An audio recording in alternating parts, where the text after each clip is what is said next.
সাথী। বাবা, বাবা তুমি এটা কি বলছো?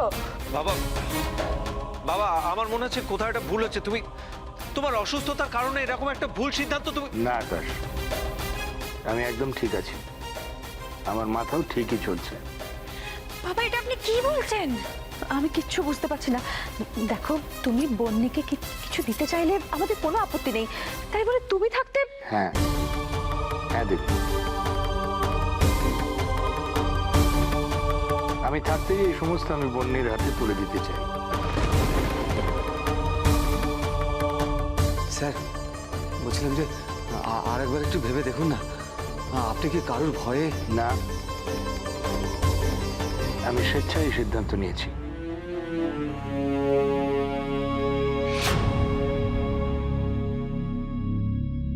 একদিন আমার জন্য তিনটে জীবন নষ্ট হয়ে গিয়েছিল। জন্ম নিয়েছিল বন্যের হিংসে, ওর লোভ। তাছাড়া এই প্রপার্টির জন্য আমাকে অনেক কিছু হারাতে হয়েছে। আর নয়, আমি এই সমস্ত প্রপার্টি বন্যের হাতে তুলে দিয়ে ওর মনের সমস্ত ইচ্ছে পূর্ণ করতে চাই।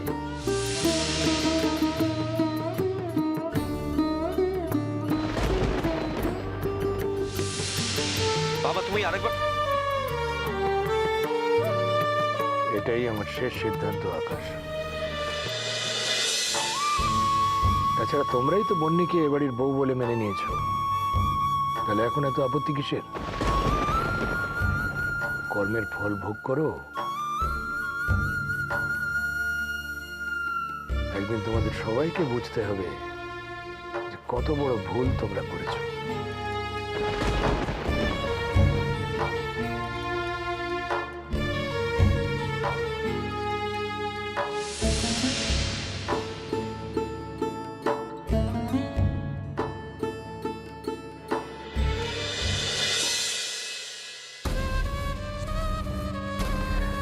আজ থেকে এই বাড়ি, সমস্ত প্রপার্টি, মল্লিক জুয়েলার্স সব তোমার।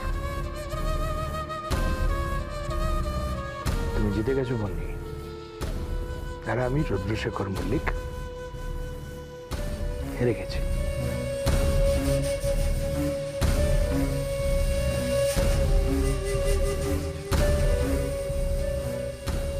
তবে একটা কথা বন্নি, আজ কেন এই সমস্ত আমি তোমার হাতে তুলে দিলাম জানো? কারণ আমার স্থির বিশ্বাস, আমার এতদিনকার পরিশ্রম, নিষ্ঠা,